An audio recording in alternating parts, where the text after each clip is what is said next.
everybody, it's May, and today we're going to be working on a creative dance study using found objects. So this is going to get us using our creative side and more on the interpretive dance side of things, but still using a lot of the technique that we've spent working on in the last 2 semesters.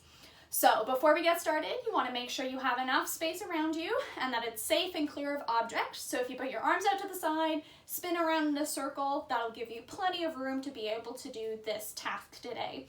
You also want to make sure you have on comfy clothes with your Stagecoach t-shirt, jazz shoes on, and make sure that there's a parent in the house with you. So what you're going to do for today's activity is you're going to go and find one object in your house. The stranger, the better. I've gone and found this really cool rock. It's kind of weird looking with holes and stuff around it. So once you have your object, we are going to study it. So you want to take it in your hands and kind of feel the object, look at it, see how heavy it is, what color it is. If there's multiple colors on it, even better. You want to take a good 5 minutes and really look at your object and figure out every single aspect of it.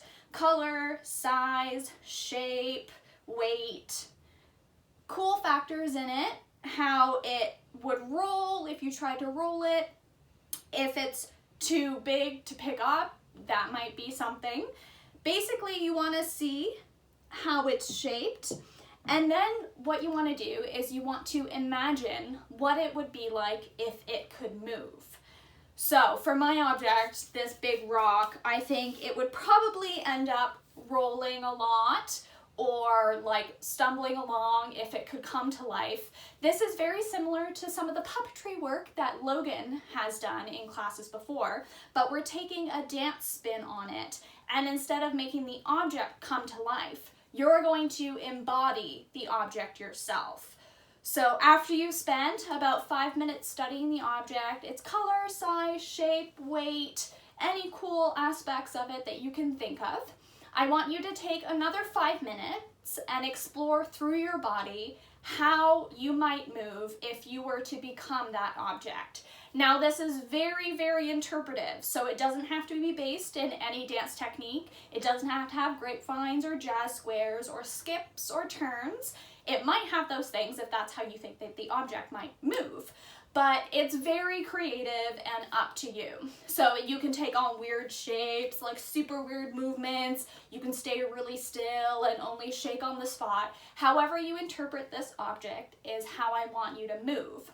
Then after that 5 minutes of creative exploration just with your body and how you think that object might move, then I want to see if you can find a song that might represent the object that you have.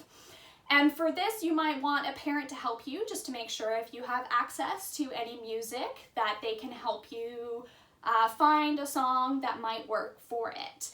Then I want you to spend another 5 minutes exploring the movement of the object and your body, but now with this song, and see if there's any new ideas that come to your mind now that you have a musical background. So after that 5-minute exploration, I want you to pick about between 4 and 8 movements that work really well and that you think represent your object.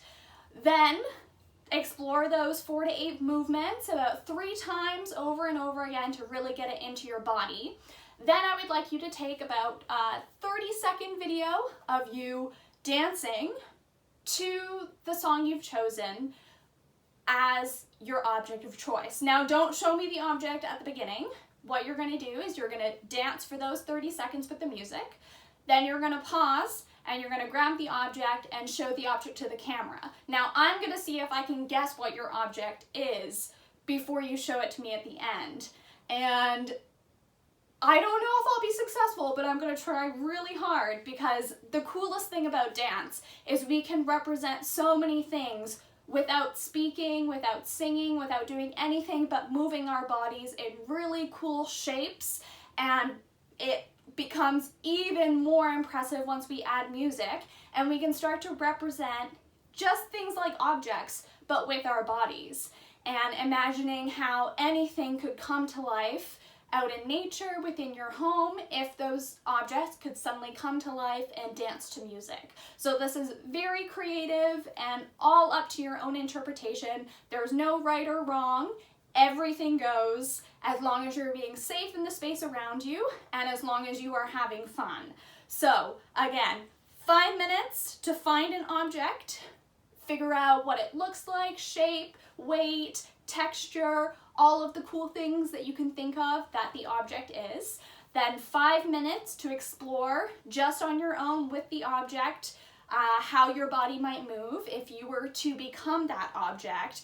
Nice, just weird exploration. Don't worry about if you look funny or anything. It's gonna be awesome. Everything is always fun when it's creative. So those 5 minutes, just kind of explore weird movements with your body. And then 5 minutes to explore those movements with a song, choosing 4 to 8 things that you really like and think that the object can represent. Then take a 30-second video of you dancing to the music as your object.